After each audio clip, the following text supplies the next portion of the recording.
A partir do fenômeno psicológico, e todo fenômeno psicológico está relacionado a fenômenos emocionais, o psicólogo vai entender esse fenômeno como uma inteligência, como uma comunicação, que vem de forma metafórica, indireta.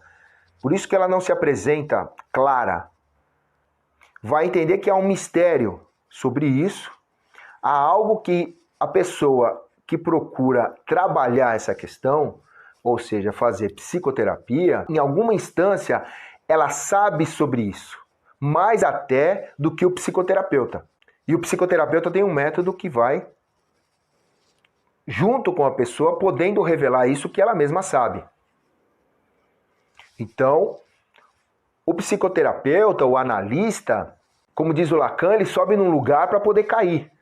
Ele sobe no lugar de suposto saber de alguma coisa. Mas, na verdade, ele só sabe uma técnica, um método, que nem é específico. Ele varia com cada pessoa que se trabalha. Mas ele não sabe aquilo que a pessoa que está fazendo a análise, a psicanálise, está procurando. Mas essa pessoa supõe que o analista sabe. Por isso o Lacan coloca sujeito suposto saber. 3 S's, né? É uma suposição. Agora, esse analista, esse psicanalista, sabe que não sabe. O médico vai pegar o mesmo fenômeno psicológico e vai tratar como doença. E essa demanda, porque aqui há um não sei, há uma demanda, há um buraco, uma coisa que eu estou querendo saber por que está acontecendo isso. Quando eu levo por esse mesmo buraco que eu levei por psicólogo, e o psicólogo entendeu como inteligência, o médico, o psiquiatra, vai entender como doença. E vai dizer, eu sei o que é isso. O médico diz, ele pega a tua demanda e diz, eu sei o que é isso. Tem aqui, eu tenho catalogado, eu dei um nome para isso. E os nomes geralmente vêm com a tríade, né?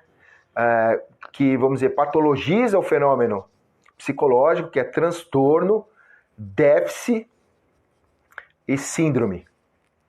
Né? Essas 3 palavrinhas colocadas à frente de um fenômeno psicológico vão dar essa nomenclatura de doença.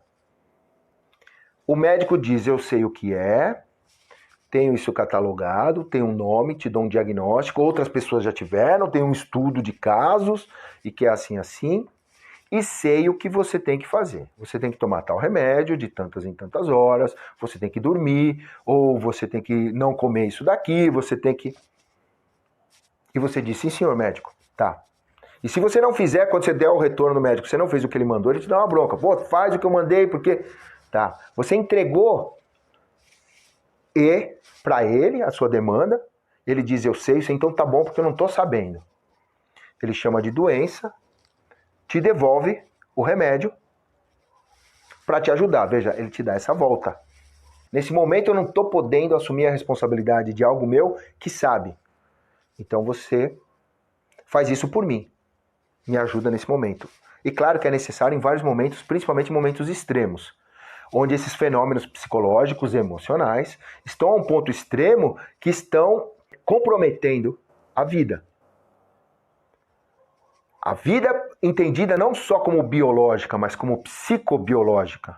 O ser humano tem uma vida biológica e psíquica.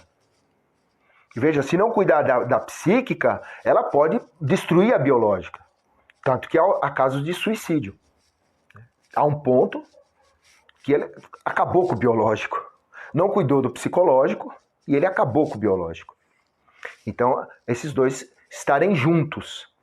Em momentos extremos, é preciso cuidar desse psicológico, porque ele está comprometendo o biológico. Há perigo de vida. Nesse ponto, a psiquiatria pode ajudar muito. Ajuda, inclusive, pessoas a poder fazer psicoterapia. Mas é importante entender essa limitação da psiquiatria, porque há um ponto em que a pessoa começa a explicar tudo pelo químico. E não é. Há um equívoco aí. O químico ele não está no centro da questão, do fenômeno estudado. O químico é um apêndice, a gente precisa lembrar disso. Eu sei o que é. Então, assim, a pessoa está vivendo tal emoção cotidianamente, porque o cérebro não está produzindo devidamente, etc, etc. Isso é um equívoco. É como colocar na adrenalina a existência do leão. Não, é a existência do leão que cria a adrenalina. A psiquiatria é necessária, mas é preciso haver essa percepção de que se trata de um fenômeno psicológico. Ele é diferente de todo tipo de outra medicina que se dá por patógeno, por vírus, por bactéria, por fungo. É claro que sempre há uma dose de psicossomático em todo tipo de doença, sim. E o lado psicológico vai influenciar muito, tanto que existe o efeito placebo. Agora, uma coisa é você pegar uma patologia e psicologizar ela, entender que há uma lógica psicológica nessa patologia. Outra coisa é você pegar um fenômeno psicológico e patologizar ele. É entender que a gente faz isso só para poder desfrutar dessa parte que temos controle, que a ciência nos dá. Só que esse fenômeno, especificamente, ele é muito maior. E que só psicoterapia, psicanálise, é que vai poder lidar com esse mistério. Porque há aí um ingrediente da pessoa que é: eu não sei o que está me acontecendo, mas em algum lugar eu sei. Isso é reflexo de questões históricas que eu venho. Isso é reflexo da cultura em que eu fui criado. E estou nesse ponto onde que eu estou na transição de eu criar cultura própria, que vai levar alguma coisa daqui e também vai descartar muita coisa daqui, e há um emocional ligado a isso, da criação que recebemos dos nossos pais, né? Fazer essa reciclagem do que presta e dispensar o que não nos ajuda. Então, nesse processo é que surgem os fenômenos psicológicos que são patologizados. Eu acho que podemos trabalhar juntos, né? Com certeza. Mas muitas vezes, por ser essa parte que o ser humano controla, isso vai subindo e a pessoa acha que entende exatamente o que é aquilo. O interessante da psicanálise é que ela não entra nesse exatamente. Ela percebe que está o tempo inteiro lidando com uma obra de arte. E que, como o psicológico se manifesta enquanto metáfora, eu não tenho a resposta. Há muitas respostas válidas. Uma obra de arte comunica, sem dúvida. Mas para a gente chegar nessa comunicação, há várias interpretações possíveis. Nesse momento, por exemplo, esse quadro que está atrás de mim. Ele comunica algo, inclusive até uma intenção de quem fez. Mas cada um que olhar isso vai ver coisas diferentes.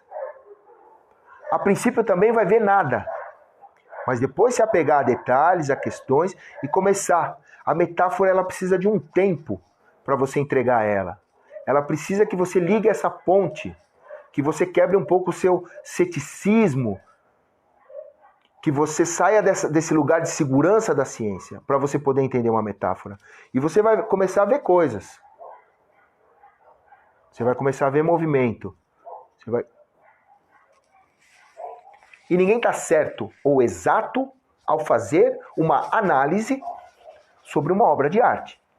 Agora, há pessoas que estudam arte, que pegam, seja o que for, seja música, poesia, escultura, pintura, que estudam arte, que promovem arte e que dão fazem uma análise sobre aquela exposição que está acontecendo. Eu acho que tal artista trabalha com tais elementos e com isso ele dá a entender isso e papapá.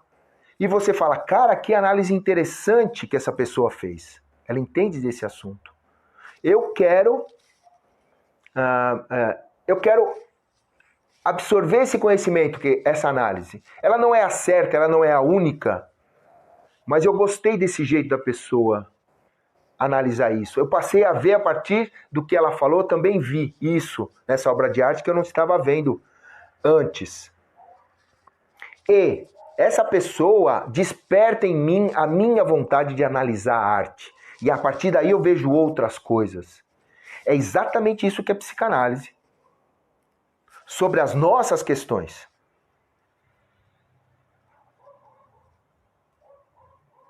Não há esse lugar exato. O psicanalista consegue conviver com esse lugar inexato. E esse é o seu trabalho. Ele suporta, ele dá continente para ficarmos um pouco nisso, produzindo e vendo o que produz. O médico sabe o que é e está trazendo a certeza. E muitas vezes eu vou precisar. E muitas vezes eu vou... Porque assim, há uma resposta só minha a respeito disso, que não vem de fora. Se a gente for buscar o maior especialista sobre as nossas questões no mundo inteiro, quem é essa pessoa?